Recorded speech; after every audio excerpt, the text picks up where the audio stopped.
One tribe, a reminder of a place once lived, where real equality and community existed, free from judgment, free from the system of fear and control, a place where connection can lead to possibilities, and a space where creativity has no restrictions, a path through the unknown, not knowing where one's going to end up, but having the faith of knowing things are going to work out.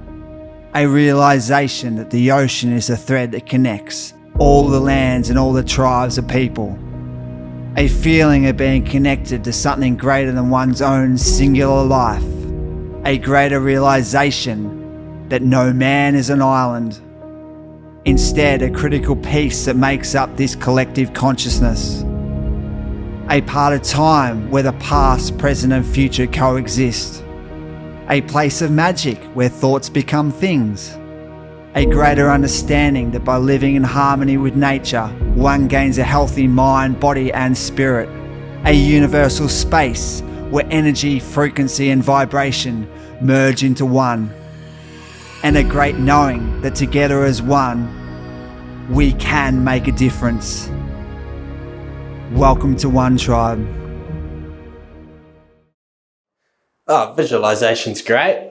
It's such a simple thing to do that you can do any time of the day, you know.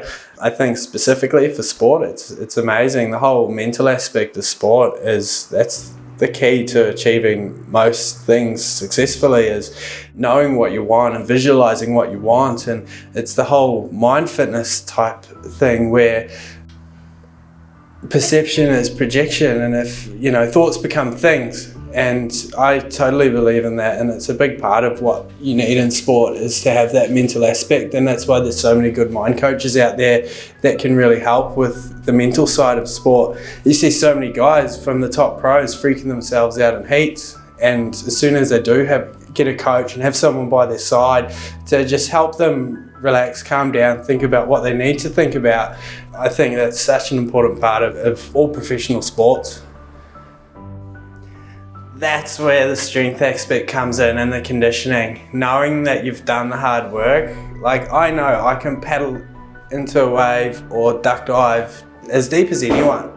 And I think in a competition situation, not that I'm a high level at all, but for the kids, I know for a fact, when I used to do surf lifesaving and used to be one of the top in New Zealand, I knew that I could smash guys because I'd trained so much harder than everyone else. But with surfing, it's the same. If you need to paddle for waves, if you're starting to fatigue in a heat, you know you can get that little bit extra if you've done the work. 6, 7, 8. See how you're trying to bring it over your knees? Just let it drop down. It should work with the mechanics of your body. The bar just goes straight down and up. Now, see how your chin, when you're coming down, you'll keep looking forward. See the angle on my neck? Yeah. I want you to keep your spine nice and straight. So come up, look forward, come down, and you start looking down towards your knees. 2. Up tall. 1. Good. 2. Get the chin in. Tuck the chin in. That's better. Good. Tuck your chin in. Push. Down. Push. Nice. It's good to take parts of an holistic approach, but also parts of a scientific approach, because science doesn't lie, but holistic approach has a different dynamic to certain aspects of whatever it is you're looking for. But I think it's good to take a bit of each. I don't like how people are like, nah, this is the way that has to be done, and they don't open their mind to other things. And it's the same with the scientific guys that don't take a bit of holistic and throw that in there. So I'm very open-minded, and that's what makes you better at what you do, is taking a bit of everything, because I'm definitely not right at everything I do. There's always something to learn, there's always something better out there, or someone who knows more than you out there, that's for sure. There's nothing more noble than to serve. And I love my job 100%, but I love just providing a service that people keep coming back for. A lot of my clientele I've had for up to 10 years. They're all very long term, and a lot of my clientele as well are more lifestyle clients. So and I believe that you should live what you're trying to portray. And so in saying that, if I wasn't there to help them, they wouldn't exercise or do half of what was necessary to help them live a healthy lifestyle. So yeah, I like providing a good service. I like to just focus on strength conditioning, flexibility, stability, things like that, because I wouldn't be a good surf coach. I'm not a great surfer, whereas those guys are. They're some of the best surf coaches in the world. And I think that's great to have the different context of an athlete, and for me, just to focus on one little part of what's going to help them become better.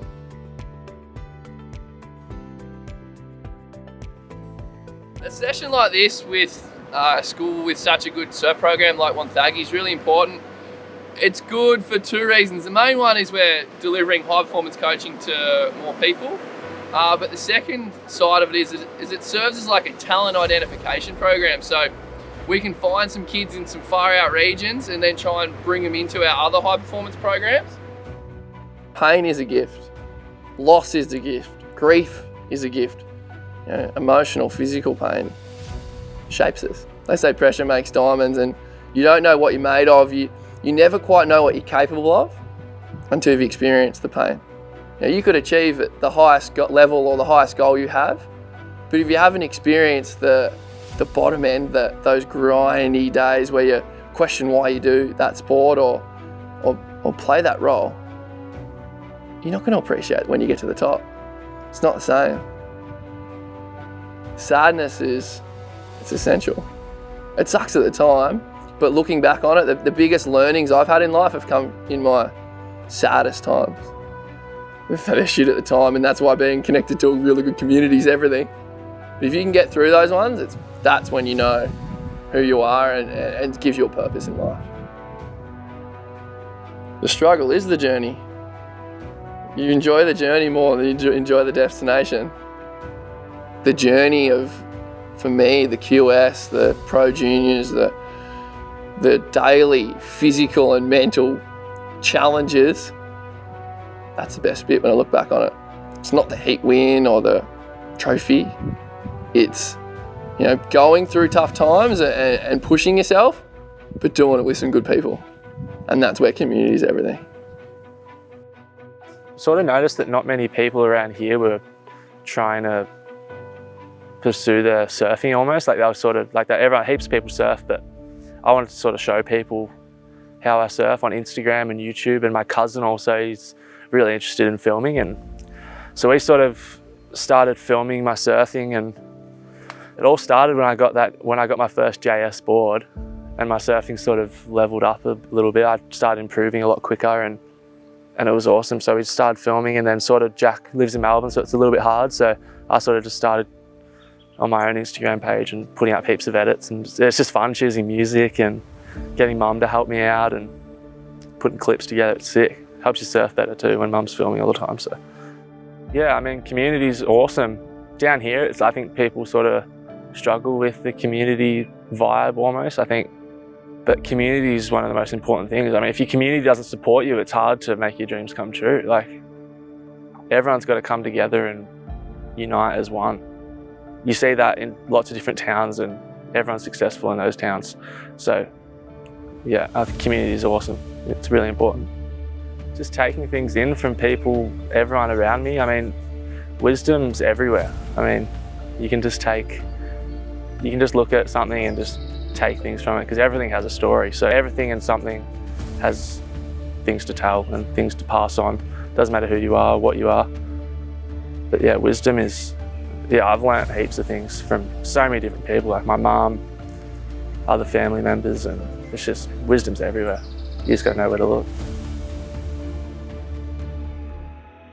You gotta adventure into the unknown to make it known, I guess. You gotta sort of do things that make you uncomfortable to make your dreams come true. I mean, it's not gonna be easy, and I guess it depends on your personality, but some people find it really scary, but some people want to find that dangerous or unknown and just live it, I guess. That's living. I mean, stepping into the unknown, that's how to make things happen. What I'm looking for is the best photo out of the your 4, you might have more than 4, which is going to give you more choice. Your most creative, your funniest, your best composition, your best at the field, that kind of stuff. So you can choose your best. Yeah, photography. This was the first year I've tried photography. It's the first year I've had the opportunity to try it, but yeah, I've found it really interesting. Photography is really fun. You can take photos of anything, so there's so many different opportunities to take photos, and it's awesome that I have the opportunity to do that at school. I mean, Miss Mantle was really supportive in trying to help me in my photography. It's something it's just a hobby. I've always loved collecting old cameras and stuff. We've got a few at home, so the old film cameras are sick. Wonthaggi Secondary College. They're in Torquay on a 3-day surf camp. So Jordy and I got them down here. We're doing some high performance coaching, and well, we're having a great time because the kids aren't at school. For like the Surfing Victoria's high performance program, we're based in Torquay, but we try and service the entire state. So when we have schools come over and want to do work with us, or different like board riders groups or different community groups that want to come over and do some high performance coaching with us, it's really amazing because it allows us to access these kids that we probably either haven't met before, haven't really worked with before. So it allows us to, one, increase our reach to the state and give these kids these opportunities, but it also allows these kids to know, one, what opportunities are out there for them, but then also, like, if they want to pursue it, like, do they want to get better at surfing? Is this something they really enjoy? So to be able to come and see us and get that connection is really important between those board riders and schools that come and see us.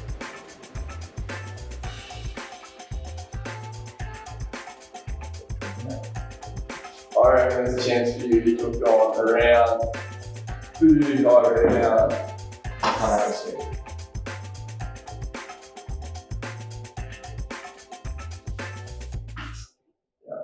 That's something that was really good. Really good technique.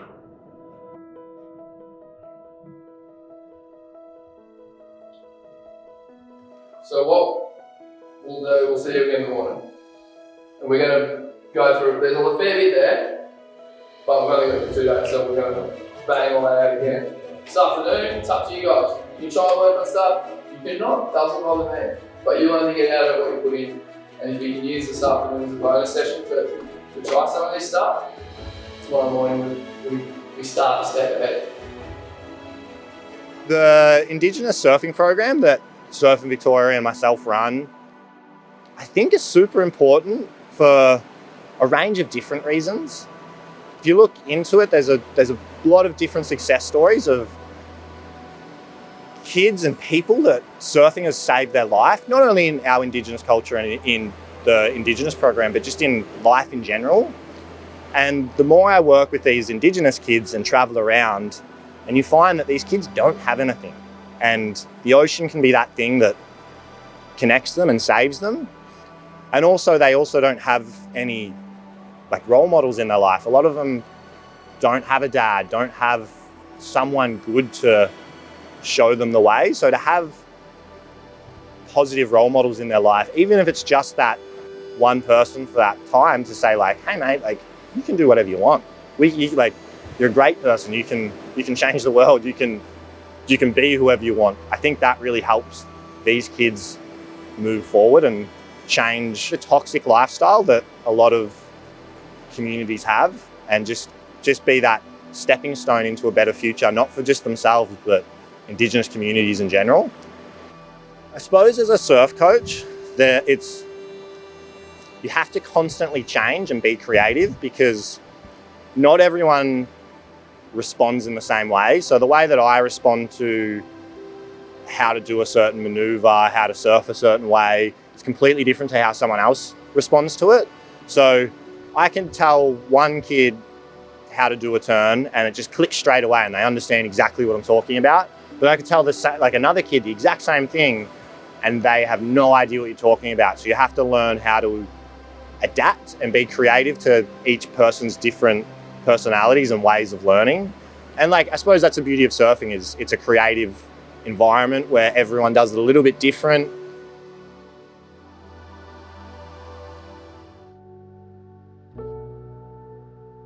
The story of Bunjil, the creator and protector of the land. I'm not originally from the surf coast where Bunjil's a very prominent animal, but my mum grew up on the surf coast. A lot of my Indigenous heritage revolves around there. And then in recent years, the last 3.5 to 4 years, I've moved over there. And I suppose, the story of Bunjil, like being the creator and protector of the land, looking after people, looking after the people on these land, has been a pretty prominent story for me, just because I feel a real strong connection with it. I don't know, I can't explain in words really how or why, and even being on the surf coast, I have a really strong bond with there. Like Sandy Point, Gippsland is always going to be home. Wonthaggi, welcome. My name's Steve Awula Parker.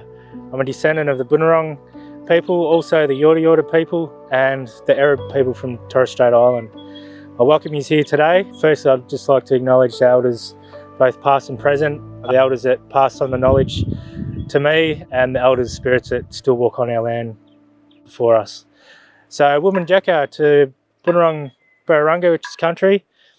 I live on Phillip Island, which is known as Malau in Bunurong language. I'm a very keen surfer, skateboarder, snowboarder, probably an all-round boarder, pretty much. But my main passion was skating and surfing. Bit of a history about myself. I worked for Surfing Victoria for 15 years, running Indigenous programs, also being the site manager for the Cahill Pro. Yeah, so working with the communities for 15 years across Victoria. It was through that role at Surfing Victoria, it led me into more of a leadership role within my local community as well. And being a local traditional owner here, people always kind of come to you for answers and questions. So stepping out of there, back into my normal life, was going back to carpentry work, but also doing a lot more art, which I was always doing, and I suppose painting that connection between the ocean and our Indigenous people as well. Yeah. I'm using these white. This sort of represents the shore, or the white water on the shore, and the blue represents the water that's coming in through the channels. So you got San Remo channel, and then out towards the Heads channel.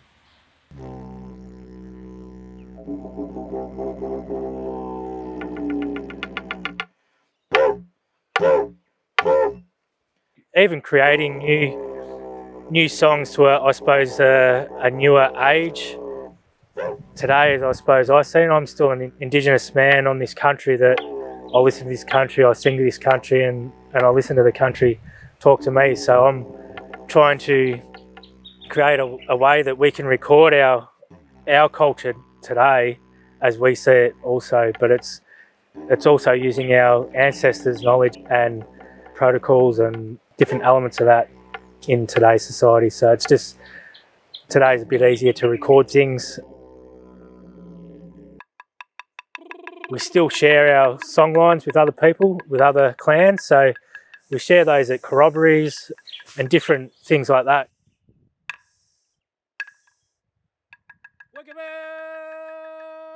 I'll look at it with my story. I was sharing passion for surfing. I was sharing that story of that water connection with other tribes in other areas, and crossing over other songlines, meeting other cultures, and we're sharing. So I think it's still there today. We're still doing those same traits, but just in a more of a different environment to what we did have. Surfers are probably one of the best people to be able to connect to nature in the way of being with the ocean and being within the ocean also. So that's a major connection. There's tribes of skating tribes, there's snowboarding tribes, there's that boarding tribe. So there's a whole different tribe around that. But I call all my friends my tribes. They're my tribes, my family. So yeah, I think we're one big tribe of Australia, and people should recognise that as well. We're all one tribe. I show my creativity through painting. I do traditional contemporary on surfboards, skateboards, canvases, anything I can possibly paint. That's a good way of of being creative through that, but definitely through sports. If you're angry, you can really take it out. Through your different sports, say surfing, you do your harder turns, belt the absolute crap out of the top of the wave to get rid of that bad energy, or paddle harder. There's so many different ways that you can do it, expressing yourself. So that's the way I like to do it. So through that, after 15 years, I was able to get 2 other Indigenous trainees in place for employment. So we've had Anthony Hume through as a manager, and now he's moved on. We've got Jordy Campbell that's stepped up into that spot.